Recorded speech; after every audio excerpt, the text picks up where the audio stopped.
and today we are going to learn about the lore surrounding Aatrox in League of Legends. Please smash the like button if you want more videos discussing the League of Legends lore. Whether mistaken for a demon or god, many tales have been told of the Darkin blade, but few know his real name, or the story of his fall.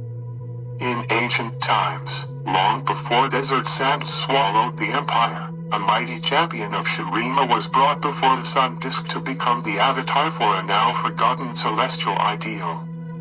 Remade as one of the Ascended, his wings were the golden light of dawn, and his armor sparkled like a constellation of hope from beyond the great veil. Aatrox was his name. He was at the vanguard of every noble conflict. So true and just was his conduct that other god warriors would always gather at his side, and 10,000 mortals of Shurima marched behind him. When Sataka, the Ascended Warrior Queen, called for his help against the rebellion of Icathia, Aatrox answered without hesitation. But no one predicted the extent of the horrors that the rebels would unleash. The void quickly overwhelmed its Icathian masters, and began the grinding annihilation of all life it encountered. After many years of desperate battle, Aatrox and his brethren finally halted the void's perverse advance, and seared the largest rift shut. But the surviving Ascended, the self-described Sunborn, had been forever changed by what they had encountered. Though Shurima had triumphed, they all had lost something in their victory, even noble Aatrox. And in time, Shurima fell, as all empires must. Without any monarch to defend, or the existential threat of the void to test them, Aatrox and the Sunborn began to clash with one another. And eventually this became a war for the ruins of their world. Mortals fleeing the conflict came to know them instead by a new and scornful name, the Darkin. Fearing that these fallen Ascended were as dangerous to Runeterra's survival as the void incursions had been, the Targonians intervened. It is said that the aspect of Twilight gave mortals the knowledge to trap the Darkin, and the newly reborn aspect of War united many in fighting back against them. Never fearing any foe, Aatrox and his armies were ready, and he realized only too late that they had been deceived. A force greater than 1,000 dead suns pulled him inside the sword he had carried into battle countless times, and forever bound his immortal essence to it. The weapon was a prison, sealing his consciousness in suffocating, eternal darkness, robbing him even of the ability to die. For centuries, he strained against this hellish confinement until some nameless mortal was foolish enough to try and wield the blade once more.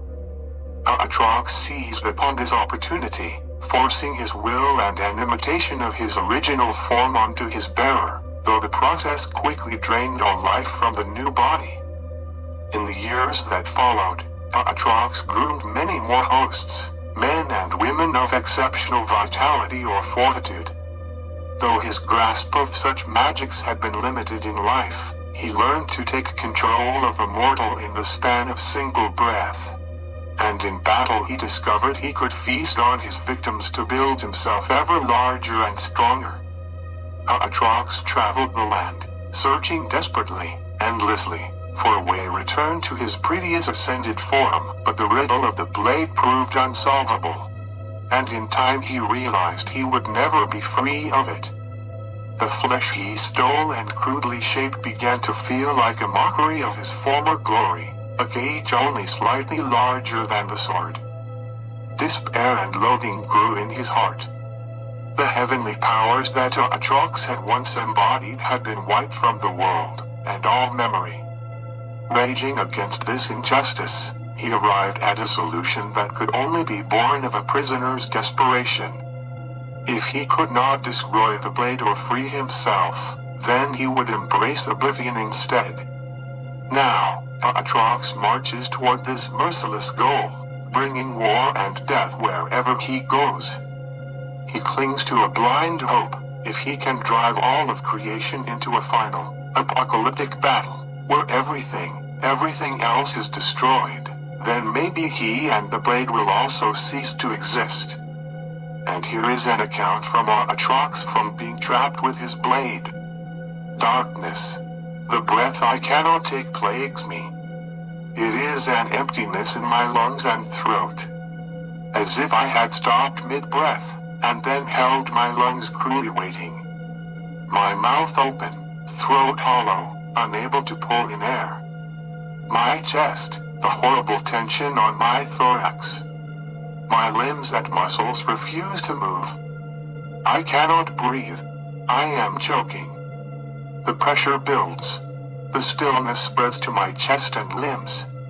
I want to scream, to tear up my face, to wail, but I am trapped. I cannot move. I cannot move. Darkness. I must remember. I must. The battle. I lost control. It was foolish. The mortals formed in ranks against me. I crashed into them, drank from them. The temptation was too great. As I reaped, I reforged their flesh into a better approximation of my true shape. Desperately, I consumed more and more, hoping for the briefest echo of what I once was. Instead, like a fire, I burned too quickly, destroying even my host's form. Darkness.